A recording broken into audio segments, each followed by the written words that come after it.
Kinachosubiriwa zaidi ama ambacho watu wengi wanatamani kukisikia ni kuhusiana na maofisa wa mchezo huo.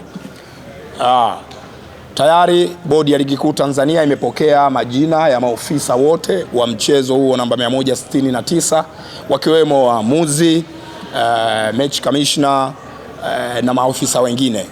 Wote ninao hapa tayari na sasa niko tayari kuwatangazia waamuzi walioteuliwa kusimamia mchezo huo. Mwamuzi wa kati ni Bwana Hamza El Farek kutoka Morocco. Mwamuzi msaidizi namba 1 ni Lassen Agau kutoka Morocco.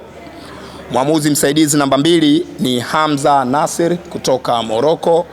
Na mwamuzi wa akiba ni Mustafa Keshaf kutoka Morocco. Match commissioner wa mchezo huo wa kesho ni Osuri Kosuri kutoka Simiyu. Mratibu wa mchezo kwa maana ya GC ni Hassan Abdalla kutoka Dar es Salaam. Mratibu wa mchezo msaidizi ni Mohamed Kaluma kutoka Dar es Salaam. Ofisa habari wa mchezo ni Karim Boimanda kutoka Dar es Salaam. Afisa usalama wa mchezo ni ASP Hashim Abdalla kutoka Dodoma. Ofisa itifaki ni Fatima Abdalla kutoka Dar es Salaam.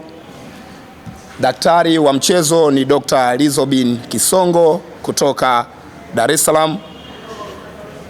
Ofisa masoko ni Jerry Temu kutoka Dar es Salaam. Na mwisho kabisa ni msimamizi wa kituo ambaye ni Bwana Kipukuswa kutoka hapa Dar es Salaam. Kwa hiyo hao ndio maofisa wa mchezo watakaosimamia mchezo wa kesho, na majibu yake ni kama ifuatavyo. Dabi iliyopita, umezungumzia dabi iliyopita kwa maana ya ligi kuu ya NBC. Sahihi kabisa. Mchezo ule waamuzi waliosimamia walitoka nchini Misri na hawakuja kwa pendekezo la klabu. Waamuzi wale walikuja kwa sababu kanuni zinaruhusu kamati ya waamuzi ya shirikisho la mpira wa miguu Tanzania TFF kuteua waamuzi kutoka ndani ama nje ya nchi ya Tanzania. Kwa hiyo kamati inapoona kuna umuhimu wa kuteua waamuzi kutoka ndani itafanya hivyo. Itakapoona kuna umuhimu wa kuteua waamuzi kutoka nje, basi inaruhusiwa kwa mujibu wa kanuni kufanya hivyo. Kwa hiyo kama ambavyo waamuzi kutoka Misri waliletwa na kamati, waliteuliwa na kamati ya waamuzi ya TFF, basi hata hawa wa sasa hivi wameteuliwa na kamati ya waamuzi ya TFF baada ya kuona umuhimu wa kufanya hivyo. Na